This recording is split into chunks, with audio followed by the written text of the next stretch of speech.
Ayun, okay, KJX, good evening sa inyong lahat. Honest opinion lang tayo sa Pi Network. Okay, Pi Network is still more of a hope than a proven project.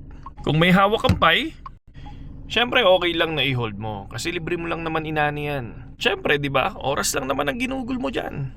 Tapos kung iniisip mo, bumili, saan? Sa mataas na presyo. Syempre, risky yan. Kasi syempre, di ba, isa pa, hindi pa malinaw yung future niya tsaka yung liquidity niya. Okay? Para sa akin, in short, pwede mo siyang i-hold. Pero wag na wag mong iisipin na next Bitcoin yan.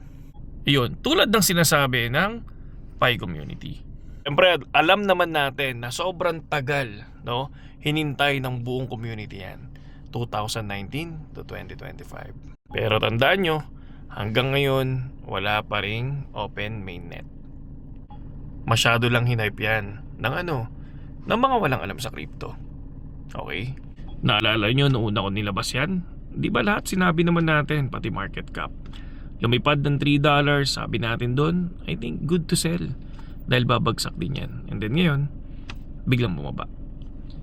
Saludo.